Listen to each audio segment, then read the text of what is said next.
الحمدللہ نحمده ونستعینه ونستغفره ونؤمن به ونتوکل علیہ ونعوذ باللہ من شرور انفسنا ومن سیئات اعمالنا من يهده الله فلا مضل له ومن يضلل فلا هادي له ونشهد ان لا اله الا الله وحده لا شريك له ونشهد ان سيدنا محمدا عبده ورسوله ارسلہ بالہدی ودین الحق لیظہرہ علی الدین کلہ وکفی باللہ شہیدا فصلی اللہ علیہ وسلم تسلیما کثیرا کثیرا اما بعد فاعوذ باللہ من الشیطان الرجیم بسم اللہ الرحمن الرحیم محمد الرسول اللہ والذین معہ اشداء علی الکفار رحماء بینہم تراہم رکعا سجدا یبتغون فضلا من اللہ ورضوانا سیماہم فی وجوہہم من اثر السجود ذالک مثلہم فی التوراۃ ومثلہم فی الانجیل کزرع اخرج شطأہ فآزرہ فاستغلظ فاستوى علی سوقہ یعجب الزراء لیغیظ بہم الکفار وعد اللہ الذین آمنوا وعملوا الصالحات منہم مغفرۃ واجرا عظیما۔ محترم بزرگوں، دوستو، عزیزوں اور بھائیوں، آپ کو یاد ہوگا کہ گزشتہ جمعہ اللہ تعالیٰ کے ساتھ ایک ذاتی تعلق استوار کرنے پر گفتگو ہوئی تھی کہ ہمیں اللہ تعالیٰ کو اپنا رب مان کر اسی کے سامنے ہاتھ پھیلانا چاہیے، اسی سے ڈرنا چاہیے، اسی سے ڈائریکشن لینی چاہیے، اور غلطی ہو جائے تو اسی سے بخشش مانگنی چاہیے، اور اسی سے پناہ طلب کرنی چاہیے، پروٹیکشن حاصل کرنی چاہیے۔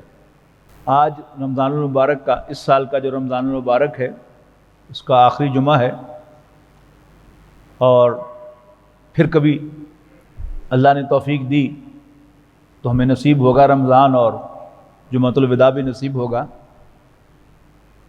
لیکن آج میں ایک دوسرے نقطے کی طرف آپ کی توجہ مبذول کرانا چاہتا ہوں، اور وہ ہے حضرت محمد مصطفیٰ صلی اللہ علیہ وسلم کو اللہ کا رسول ماننا۔ ایک جملہ ہمارے دینی حلقوں میں بہت پہلے سے معروف ہے کہ با خدا دیوانہ باشد با محمد ہوشیار صلی اللہ علیہ وسلم، کہ اللہ تعالیٰ کے ساتھ اس کے عشق و محبت میں، اس کی بندگی میں بے شک دیوانے ہو جاؤ، لیکن حضرت محمد مصطفیٰ صلی اللہ علیہ وسلم کے معاملے میں بڑا ہوشیار رہنے کی ضرورت ہے۔ بہت سے دھوکے ہیں جو شیطان ہمارے دلوں میں ڈالتا ہے۔ ایک تو یہ کہ ہمارے دلوں میں یہ بات ڈالی جاتی ہے شیطان کی طرف سے اور شیطان کے کارندوں کی طرف سے کہ اصل ایمان ایمان باللہ ہے۔ یاد رکھیے گا، بلا شبہ سب سے بنیادی ایمان ایمان باللہ ہی ہے۔ ہم اللہ کو مانتے ہیں تو اللہ کے رسول کی کوئی حیثیت ہے، اگر کوئی شخص اللہ ہی کو نہ مانے تو اس کے لیے اس کے رسول کی کیا مانی؟ کچھ بھی نہیں۔ اللہ کو مانیں گے تو آخرت کے ایمان کے بھی کوئی معنی ہے، ورنہ آخرت کا ایمان جو ہے وہ کوئی بے معنی سی شے ہے۔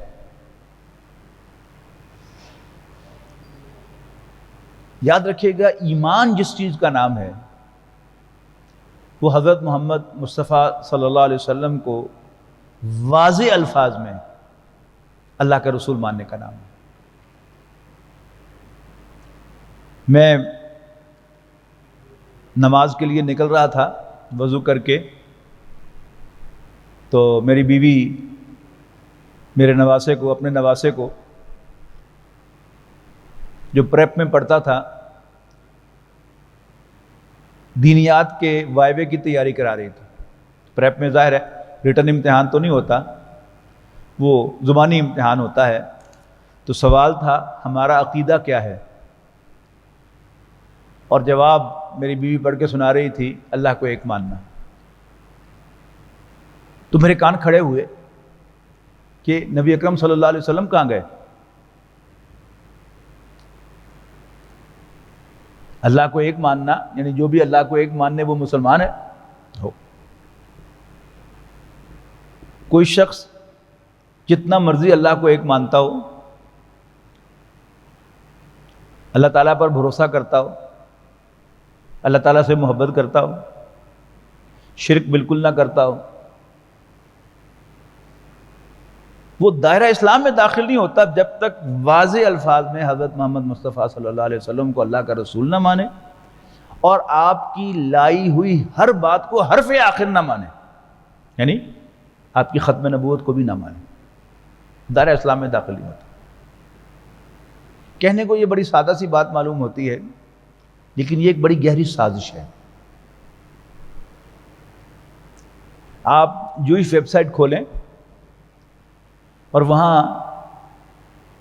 جوئش ڈاکٹرنز ٹائپ کریں تو آپ کے سامنے یہودیوں کے عقائد آ جائیں گے، تو آپ کو پڑھتے ہوئے ایسا معلوم ہوگا کہ آپ ایمان مفصل کی تفصیل پڑھ رہے ہیں۔ یہودی اللہ کو ویسے ہی مانتے ہیں جیسے ہم مانتے ہیں، وہ فرشتوں کو مانتے ہیں، کتابوں کو مانتے ہیں، نبیوں کو مانتے ہیں، بعث بعد الموت کو مانتے ہیں، جنت و دوزخ کو مانتے ہیں جیسے ہم مانتے ہیں۔ تو پھر کیا وہ مسلمان ہوئے؟ ہرگز نہیں۔ We should be very clear about it۔ کوئی ہمیں متعصب کہے تو اس کو اپنے لیے مبارکباد سمجھیے، کوئی ہمیں تنگ نظر کہے تو کہیے بالکل ہم تنگ نظر ہیں۔ دین نام ہے حضرت محمد صلی اللہ علیہ وسلم کو اللہ کا رسول ماننے کا۔ اور یعنی اس سے جو اگلا سٹیپ ہے وہ کیا ہے کہ لندن کے ایک دوست کے ہاں میں درس دے رہا تھا، تو ایک صاحب میرے ملنے والے تھے، وہ چارٹرڈ اکاؤنٹنٹ تھے، لندن میں انتقال ہو گیا ان کا، اللہ ان کی مغفرت کرے۔ تو وہ بھی ان کے دوست بھی تھے، وہ صاحب خانہ بھی، مجھے بھی جانتے تھے وہ۔ تو وہ بھی آگے درس کے دوران، درس ختم ہوتے ہی، ابھی دعا بھی نہیں مانگی تھی، تو ایک دم انہیں مجھ سے سوال کیا کہ ڈاکٹر صاحب یہ ساڈے مولوی یہودیاں تے عیسائیاں نو کافر کیوں کہندے ہیں؟ قرآن شریف دے اہل کتاب کہندا ہے۔ یعنی ایک ایسا سوال کیا انہوں نے کہ اگر اللہ تعالیٰ اس وقت میری رہنمائی نہ کرتا تو میں بھی گیا تھا۔ تو میرا ذہن فوراً منتقل ہوا، اللہ تعالیٰ نے کر دیا سورۃ بینہ کی طرف۔ اس میں 2 دفعہ کہا گیا ہے کافر خواہ اہل کتاب میں سے ہو یا مشرکوں میں سے۔ میں نے کہا جی نہیں، مولوی نہیں کہتا، اللہ کہتا ہے ان الذین کفروا من اہل الکتاب والمشرکین، کہ کافر خواہ اہل کتاب میں سے ہوں خواہ مشرکوں میں سے، پہلے اہل کتاب کا ہے۔ کیوں؟ کہ ایمان باللہ کا نام نہیں ہے، ایمان بالآخرت کا بھی نام نہیں ہے، ایمان بالرسالت ہے۔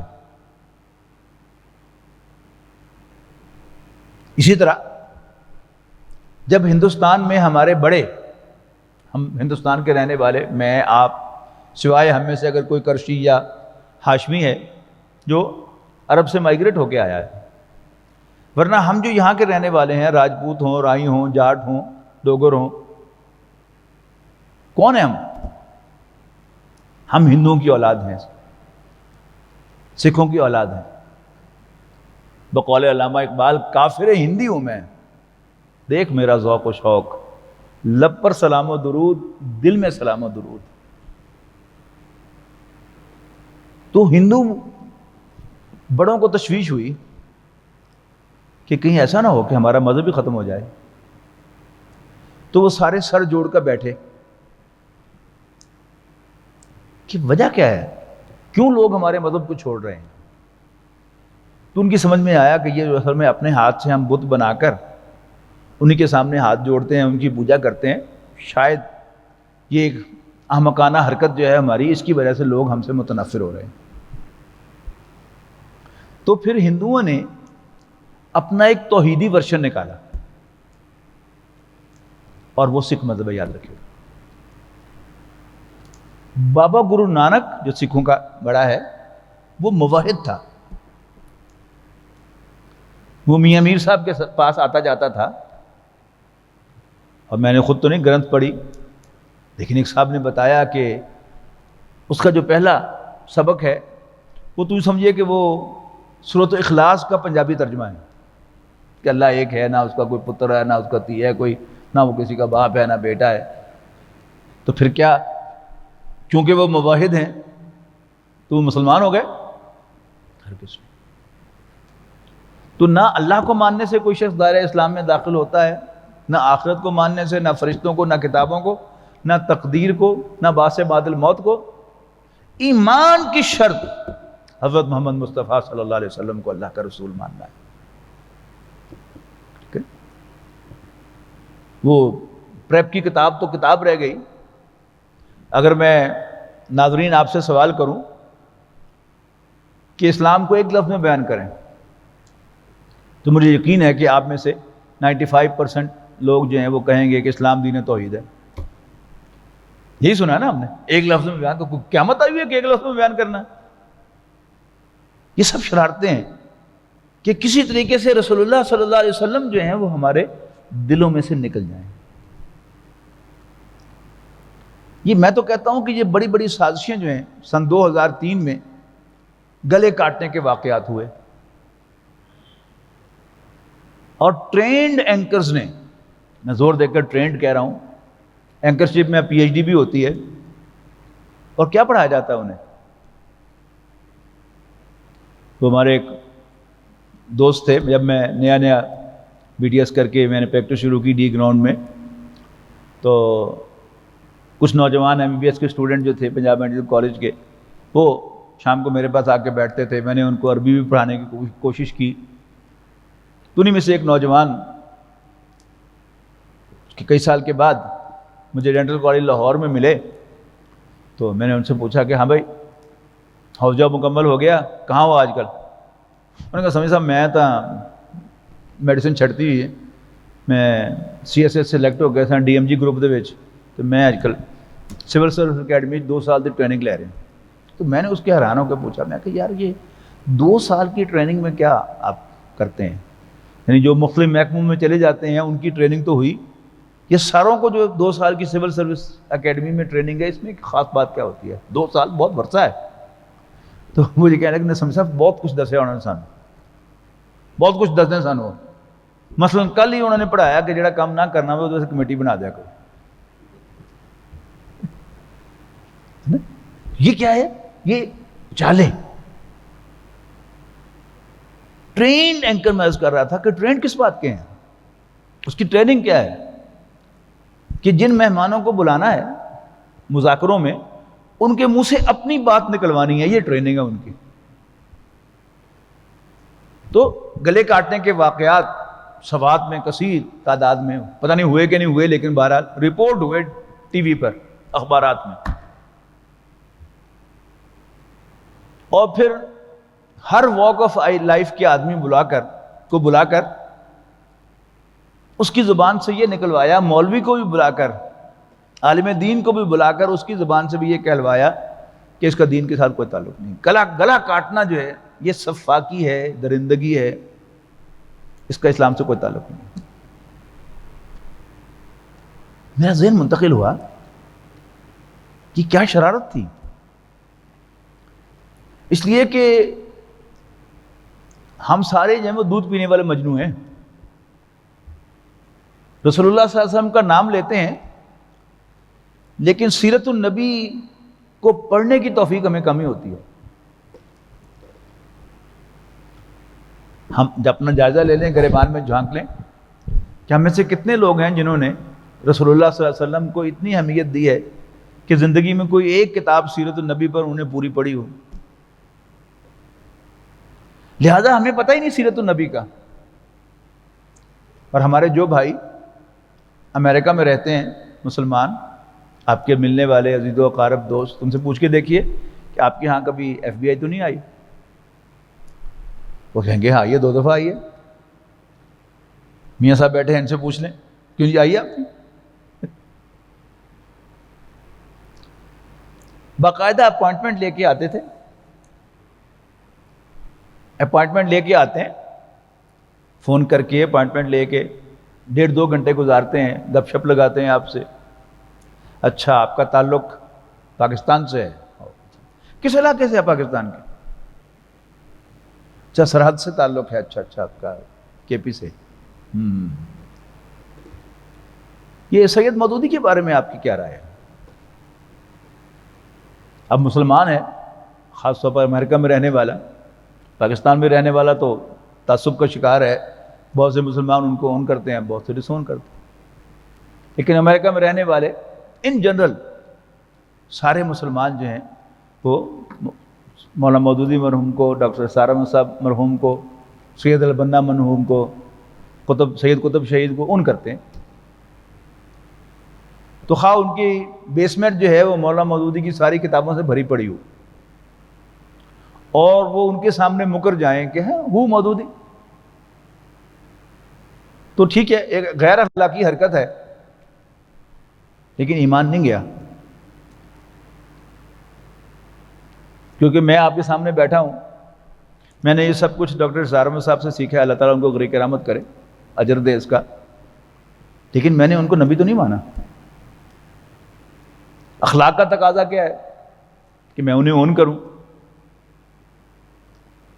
ان کے لیے دعائیہ کلمات کہوں، ان کا شکر ادا کروں، لیکن اگر میں یہ بد اخلاقی کا مظاہرہ کروں، انہیں ڈس اون کروں، تو میرا ایمان نہیں جاتا، کیونکہ میں ڈاکٹر اسرار احمد صاحب پر ایمان نہیں لایا۔ اسی طرح کوئی آدمی امریکہ میں رہنے والا اسے کہے what's your opinion about doctor Israr, تو مکر جائے ہو doctor Israr, I haven't heard of him، تو بھی ایمان نہیں گیا۔ لیکن ابھی پھر اس کے بعد وہ سوال کیا انہوں نے ہمارے دوستوں سے، مسلمان بھائیوں سے، کہ یہ جو پاکستان کے رہنے والے خاص طور پر یہ جو سوات میں گلے کاٹے جا رہے ہیں، اس کے بارے میں آپ کی کیا رائے ہے؟ اور جو کچھ انہوں نے بار بار ٹی وی پر سن رکھا تھا، اسی کی روشنی میں انہوں نے کہہ دیا کہ یہ سفاکی ہے، درندگی ہے، اس کا اسلام سے کوئی تعلق نہیں ہے۔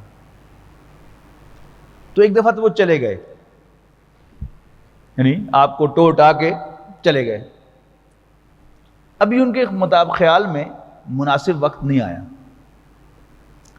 اور بڑے بڑے عجیب 9/11 کے بعد رولز بنائے ہیں انہوں نے، کسی بھی آدمی کو 11 گھنٹے تک ڈیٹین کیا جا سکتا ہے فار انٹیروگیشن، اور رول بنایا ہے کہ کسی بھی انٹری، پورٹ آف انٹری پر بحری جہاز سے اترے یا ہوائی جہاز سے اترے یا بائی سرفیس بائی لینڈ آئے، تو اس کو پورٹ آف انٹری پر 9 گھنٹے ڈیٹین کیا جا سکتا ہے فار انٹیروگیشن۔ اب سوچئے کہ ایک شخص لاہور سے چلا، صبح 4 بجے فلائٹ تھی اس کی، تو صبح 4 بجے فلائٹ کا مطلب کیا کہ رات 12 بجے وہ ایئرپورٹ پر رپورٹ کرے گا،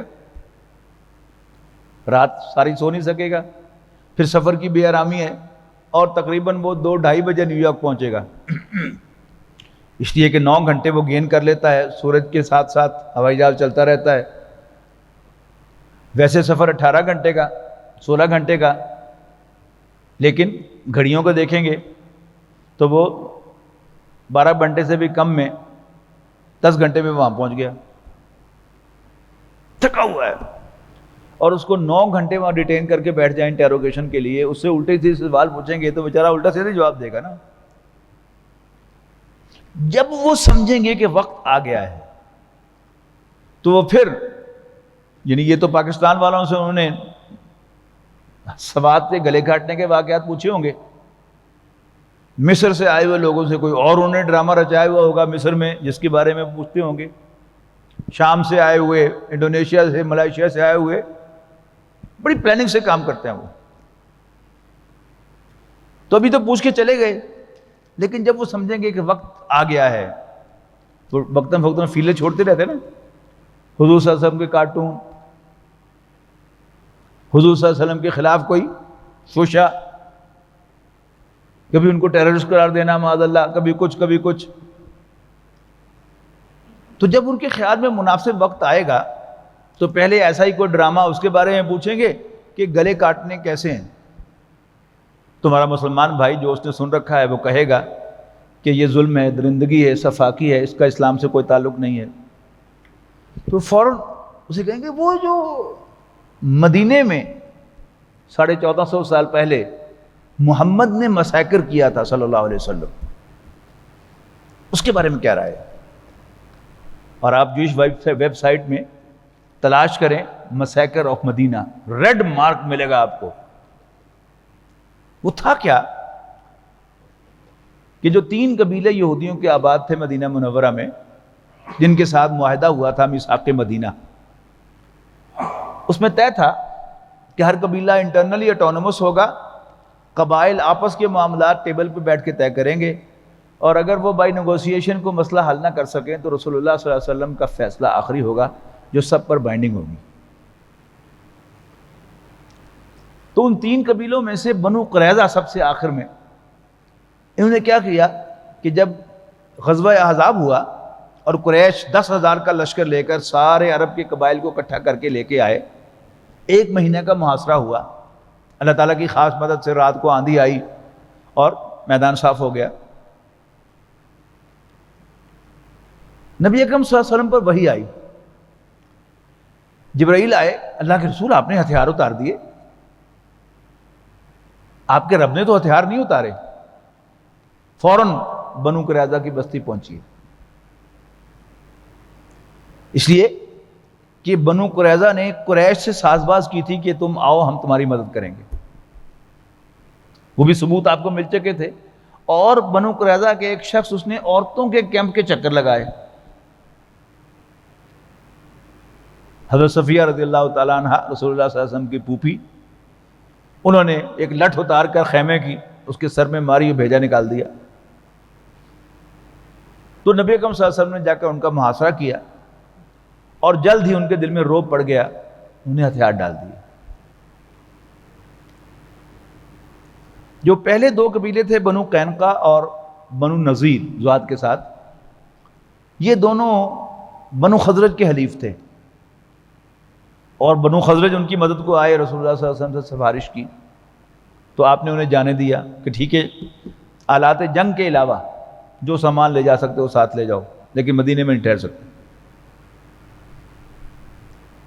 بنو قریظہ یہ بنو اوس کے حلیف تھے. تو بنو اوس آئے رسول اللہ صلی اللہ علیہ وسلم کے پاس کہ آپ نے ہمارے بھائیوں بنو خزرج کے حلیفوں کے ساتھ اچھا نرم ثبوت برتاؤ کیا تھا، تو یہ ہمارے حلیف ہیں، ان کے ساتھ بھی نرم برتاؤ کریں. تو نبی اکرم صلی اللہ علیہ وسلم نے ایکسٹرا آرڈنری نرمی دکھائی. آپ نے بنو قریظہ سے پوچھا کہ کیا میں تمہارا معاملہ بنو اوس کے حوالے کر دوں؟ تو انہوں نے کہا یس بالکل بالکل. اب وہاں کوئی کاؤنٹنگ آف ووٹ سے تو فیصلہ ہونا نہیں تھا، سردار نے فیصلہ کرنا تھا نا. تو بنو اوس کے سردار تھے حضرت سعد ابن معاذ رضی اللہ تعالیٰ، یہ بہت مخلص مسلمان تھے، اور بعد میں پتہ چلا انہوں نے دعا بھی کی ہوئی تھی. یہ زخمی ہو گئے تھے غزوہ احزاب کے اندر، انہیں ایک تیر لگا تھا، بڑی رگ جو ہے ان کی بغل کے پاس سے پھٹ گئی تھی اور یہ زخمی تھے. بلکہ زخمی ہونے کی وجہ سے ایک کیمپ میں قیام فرماتے تو ایک بکری جو ہے وہ کہیں بدکی اور اچھلتی ہوئی جو ہے اس زخم کے اوپر پاؤں رکھا اور پھر اس کا خون جو ہے وہ جاری ہو گیا. تو یہ ظاہر صاحب فراش تھے، تو ان کو لایا گیا گدھے پر سوار کر کے بنو قریظہ کی بستی میں، اور نبی اکرم صلی اللہ علیہ وسلم نے صحابہ سے کہا کہ ایک قوم کا سردار آیا ہے، اس کا استقبال کرو. انہوں نے آ کر فیصلہ سنایا، اور وہ فیصلہ بعد میں پتہ چلا کہ تورات کے عین مطابق تھا کہ جو قوم، جو قبیلہ کسی نبی کے ساتھ معاہدہ کر کے اس کی خلاف ورزی کرے تو اس کی جنگ کے قابل جتنے بھی مرد ہوں ان کو ذبح کر دیا جائے، اور عورتوں، بچوں اور بوڑھوں کو غلام بنا دیا جائے. تو یہی فیصلہ حضرت سعد ابن معاذ نے دے دیا. لہذا ان کے 700 کے قریب افراد سے ان کو گرفتار کر کے قتل کر دیا گیا، گردنوں اڑا دی گئی ان کی، اور بوڑھوں بچوں اور عورتوں کو غلام بنا لیا گیا۔ ابھی کسی نے کہا ہے کہ یہ سب فاقی ہے، درندگی ہے، اور ساتھ ہی انہوں نے رسول اللہ صلی اللہ علیہ وسلم دکھا دیا کہ انہوں نے تو گلے کاٹے تھے 700 افراد کے۔ تو ہمارے لیے یعنی مسلمانوں کے لیے ایک ہی راستہ ہے، اور وہ کیا ہے کہ فوراً یو ٹرن لیں اور حضرت ابوبکر رضی اللہ تعالیٰ عنہ کی سنت پر عمل کریں۔ حضرت ابوبکر کی سنت کیا ہے کہ جب نبی اکرم صلی اللہ علیہ وسلم کو معراج نصیب ہوئی اور اگلی صبح آ کر انہوں نے حرم میں آ کر اعلان کیا کہ رات میں پہلے فلسطین گیا تھا، پھر 7واں آسمان کی سیر کر کے آیا ہوں، تو قریش کے سردار بڑے ہنسے کہ لو جی، ہم تو پہلے ہی کہتے تھے کہ اس کی مت ماری گئی ہے معاذ اللہ، دیکھو کیسی الٹی سیدھی باتیں کر رہے۔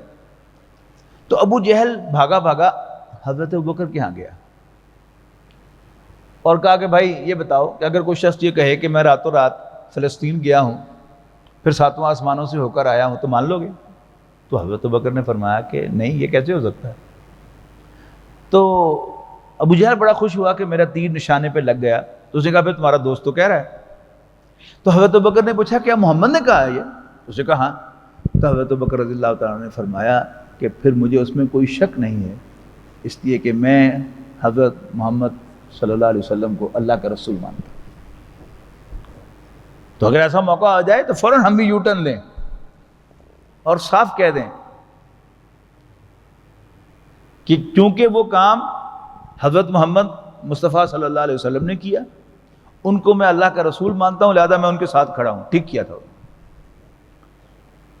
تم مجھے گولی مارنا چاہتے ہو تو مار دو، تم زندہ جسم سے کھال میری ادھیڑنا چاہتے ہو تو ادھیڑ دو، تم مجھے سولی پہ لٹکانا چاہتے ہو تو لٹکا دو، مجھے تم اوندے منہ گھسیٹنا چاہتے ہو گھسیٹ لو، لیکن آئی اون محمد صلی اللہ علیہ وسلم، آئی اسٹینڈ بائی ہم، میں ان کے ساتھ کھڑا ہوں۔ تبھی ہمارا ایمان بچے گا۔ اس لیے کہ اگر اشارے کنائے میں بھی ہم نے نبی اکرم صلی اللہ علیہ وسلم کے کسی ایکٹ کو ڈس اون کیا، اس میں کوئی نقص نکالا، اس پر کوئی نیگیٹو کامنٹ پاس کیا، جان ہماری بچے نہ بچے پھر بھی امکان ہے نا، لیکن ایمان ہمارا چلا جائے گا، اور وہ بڑی محرومی کی بات ہوگی کہ جان بھی چلی جائے اور ہم کافر ہو کر مریں، یہ بڑے گھاٹے کا سودا ہے۔ تو ایمان ہمارا بڑا قیمتی سرمایہ ہے۔ تو نبی اکرم صلی اللہ علیہ وسلم کو ماننا، اللہ کا رسول اور آخری نبی، اور ان کی لائی ہوئی ہر بات کو حرف آخر سمجھنا اور ان کے ہر ایکٹ کو اون کرنا، یہ ہمارے ایمان کی حفاظت کی ضمانت ہے۔ باقی وہ جو میں نے عرض کیا کہ با خدا دیوانہ باشد با محمد ہوشیار، نبی اکرم صلی اللہ علیہ وسلم کے بارے میں ہمیں بہت ہوشیار رہنے کی ضرورت ہے۔ یہ معاملہ جو ہے وہ تلوار سے زیادہ تیز اور بال سے زیادہ باریک ہے کہ نبی اکرم صلی اللہ علیہ وسلم کو اللہ کا رسول ماننا ہے اور انسان بھی ماننا ہے، اور انسان ہونے کے باوجود اللہ کا نبی ماننا ہے، اور جب نبی ماننا ہے تو ان کی ہر چیز کو اون کرنا ہے۔ نبی اکرم صلی اللہ علیہ وسلم کے حقوق قرآن مجید نے بیان کیے ہیں سورہ اعراف میں، اور یہ کب کی بات ہے کہ جب حضرت موسیٰ علیہ السلام تو کوہ طور پر گئے تورات لینے کے لیے، تو پیچھے سے سامری نے ان کی قوم کو گمراہ کیا اور بچڑا بنا کر اس کی پوجا کروا دی۔ حضرت موسیٰ واپس تشریف لائے تو بہت غضبناک ہوئے، اور پھر بنی اسرائیل نے وہ تمام افراد کے جنہوں نے شرک کیا تھا ان کو اپنے ہاتھوں سے قتل کیا، اور پھر موسیٰ علیہ السلام ان کے سرکردہ لوگوں کو کوہ طور پر لے کر پھر گئے معافی لے لانے کے لیے۔ انہوں نے جا کے معافی مانگی وہاں اللہ تعالیٰ کے ساتھ جو ان کی گفتگو ہوئی کہ ٹھیک ہے میں معاف کرتا ہوں، رحمتی وسعت کل شیء، میری رحمت ہر چیز پر وسیع ہے، لیکن ایک میری خاص رحمت بھی ہے جو ان لوگوں کے لیے ہے الذین یتبعون الرسول النبی الامی، جو پیروی کریں گے اس رسول نبی امی صلی اللہ علیہ وسلم کی، یجدونہ مکتوبا عندہم فی التوراۃ والانجیل، جو ان کو اپنے ہاں تورات اور انجیل میں لکھا ہوا پائیں گے، وہ ان کے بوجھ اتاریں گے اور گردنوں میں جو توق ڈال رکھے ہیں انہیں کھولیں گے۔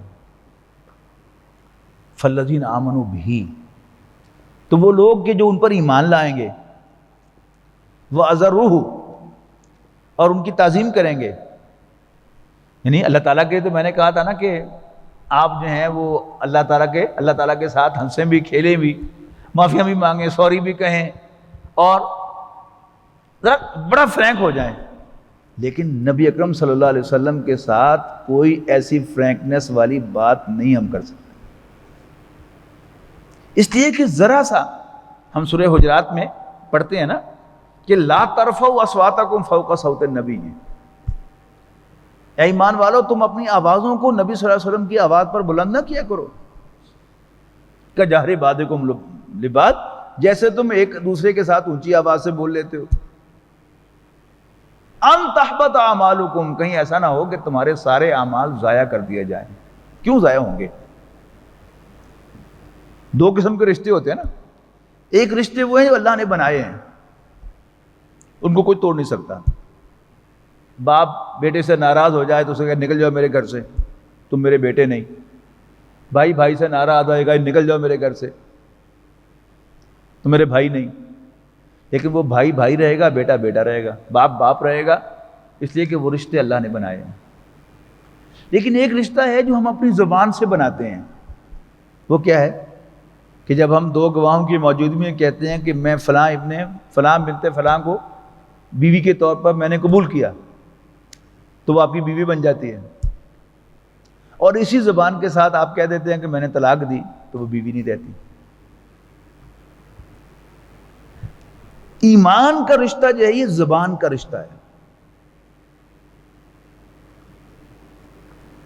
اگر اس زبان کے ساتھ ہم نے کوئی ایسی بات کہہ دی کہ جس سے نفی ہو جائے ہمارے ایمان کی، تو ہم دائرہ اسلام سے خارج ہو جاتے ہیں، اور وہ ہے معاملہ نبی اکرم صلی اللہ علیہ وسلم کا۔ تو فالذین آمنوا بہ، وہ لوگ جو ان پر ایمان لائیں گے، وعزروہ، ان کی تعظیم کریں گے، ان کے سامنے اونچی آواز سے بولنا بھی نہیں۔ نبی صلی اللہ علیہ وسلم کا فرمان سامنے آ جائے تو اس کے مقابلے میں اپنی رائے نہیں دینی، چپ کر جانا ہے، شٹ اپ۔ وَنَصَرُوهُ، اور ان کی مدد کریں گے۔ اور مدد کیا ہے؟ نبی اکرم صلی اللہ علیہ وسلم ایک مشن لے کر آئے تھے، اور وہ مشن تھا اللہ کے دین کا غلبہ۔ اور یہ پاکستان تو ہم نے بنوایا ہی اس لیے کہ ہم یہاں پر اللہ کے دین کو یہاں پر قائم کریں، لیکن 70 سال سے زائد ہو گئے، ہم نے کیا نہیں، مجرم ہیں ہم۔ تو اللہ کے رسول صلی اللہ علیہ وسلم کی مدد کیا ہے؟ اللہ کے رسول کے لائے ہوئے دین کو قائم کرنا، اس کو نافذ کرنا، اللہ تعالیٰ کی اس دین کی حکمرانی کو قائم کرنا۔ یہ کیا ہے؟ یہ ہماری ذمہ داری ہے۔ رسول اللہ صلی اللہ علیہ وسلم کے ساتھ ہماری وفاداری کا یہی ثبوت ہے۔ اگر ہم رسول اللہ صلی اللہ علیہ وسلم کے ساتھ وفادار ہیں تو ہمیں ان کے مشن کے اندر ان کا دست و بازو بننا چاہیے، ورنہ ہمارا ایمان جو ہے وہ ایٹ سٹیک ہے، وہ خطرے میں ہے۔ تو فالذین آمنوا بہ وعزروہ ونصروہ واتبعوا النور الذی انزل معہ، اور انہوں نے پیروی کی اس نور کی جو اللہ نے ان کے ساتھ نازل فرمایا، واتبعوا النور الذی انزل معہ، جو ان کے ساتھ نازل کیا گیا، یعنی قرآن مجید۔ تو قرآن مجید کی پیروی، اس سے رہنمائی لینا، اس کو پڑھنے کا بھی ثواب ہے، لیکن یہ نازل پڑھنے کے لیے نہیں ہوا، یہ نازل رہنمائی کے لیے ہوا ہے۔ اس سے راستہ ڈھونڈنا، زندگی کے ہر گوشے میں، ایمان میں راستہ ڈھونڈنا، جس سے یہ منع کر دے اس سے باز آ جانا، جس کا حکم دے اس کو اپنانا، اور اس کے ساتھ لائل رہنا، اس کے ساتھ وفادار رہنا۔ یہ گائیڈ کرتا ہے۔ اگر ہمیں سے کوئی شخص اس کے ساتھ اپنے آپ کو اٹیچ رکھے گا، میں نے بھی عرض کر چکا ہوں کہ ہم میں سے کوئی یہ پنجابی کا 7 پانی تو ہوتا نہیں ہو سکتا. ہم گناہ گار ہیں، گناہ گار رہیں گے، لیکن اگر ہم ایمان پر قائم رہتے ہیں اور ایمان رسول اللہ صلی اللہ علیہ وسلم کو ماننا ہے تو ہمارے گناہ اللہ تعالیٰ معاف کرے گا، ہم ایکسپیکٹ کر سکتے ہیں. لیکن اگر ہم نے خواہ ہم کتنے ہی نیک کیوں نہ بن جائیں، رسول اللہ صلی اللہ علیہ وسلم کو ڈسون کیا، رسول اللہ صلی اللہ علیہ وسلم کی توہین کی، رسول اللہ صلی اللہ علیہ وسلم کو اگنور کیا، تو پھر ہماری دنیا بھی غارت ہو جائے گی اور ہمارا انجام بھی بڑا خراب ہوگا اور آخرت تو ہماری سرے سے ختم ہو جائے گی. اللہ تعالیٰ سے دعا ہے کہ اللہ تعالیٰ ہمیں نبی اکرم صلی اللہ علیہ وسلم کا ایمان نصیب فرمائے، ان کی تعظیم کی توفیق دے اور ان کی مدد کرنے، ان کے مشن کا دست و بازو بننے کی توفیق دے، اور ان کے لائے ہوئے قرآن کو جو ان کے ساتھ نازل کیا گیا اپنا امام بنانے کی توفیق عطا فرمائے. اقول قولی ھذا واستغفر اللہ لی ولکم ولسائر المسلمین والمسلمات. یہ آج جمعۃ الوداع ہے. اب آج جمعۃ الوداع پر عید کا اعلان ہم کیا کرتے ہیں، تو نوٹ کر لیجئے، اس لیے کہ کرونا وائرس کی وجہ سے حکومت کی طرف سے پابندیاں ہیں، تو اس دفعہ اردو خطاب جو ہے ہم نہیں کریں گے. 6 بجے انشاءاللہ قرآن اکیڈمی میں عید کی نماز کھڑی ہو جائے گی اور اس کے بعد پھر عربی خطبہ ہوگا اور پھر آپ انشاءاللہ گھروں کو جا سکیں گے. اس لیے کہ حکومت کی طرف سے پابندیاں ہیں، تو اگر ہم فاصلوں پہ کھڑا کریں گے تو اس میں پھر اندیشہ یہ ہے کہ دھوپ میں جا کے کھڑا ہونا پڑے گا، اور اس دن جو فور کاسٹ ہے وہ کافی ہائی ٹیمپریچر کی ہے، اور اتنا ہائی نہ بھی ہو، ہم باہر ٹینٹ بھی لگا دیں تو بھی گرمی ہوگی باہر. تو انشاءاللہ 6 بجے ہم نماز پڑھ کے اور پھر خطبہ سن کے گھروں کو جا سکیں گے. تو ذہن میں رکھیے گا 6 بجے ٹھیک جماعت کھڑی ہو جائے گی انشاءاللہ. جمعے کے لیے جو لوگ تشریف لا رہے ہیں وہ میں نے پہلے عرض کیا ہوا ہے کہ باوضو بیٹھ کر یہ خطاب سنا کریں. اب سنتیں جلدی سے آپ گھر میں ادا کر لیں اور پھر مسجد میں تشریف لے آئیں. 1:50 پر انشاءاللہ دوسری اذان ہوگی، تو اس کے بعد پھر دوسرا خطبہ ہوگا، عربی خطبہ ہوگا، اور انشاءاللہ اس کے بعد ہم 2 رکعت نماز ادا کریں گے. تو 1:50 پر مسجد میں پہنچ جائیں.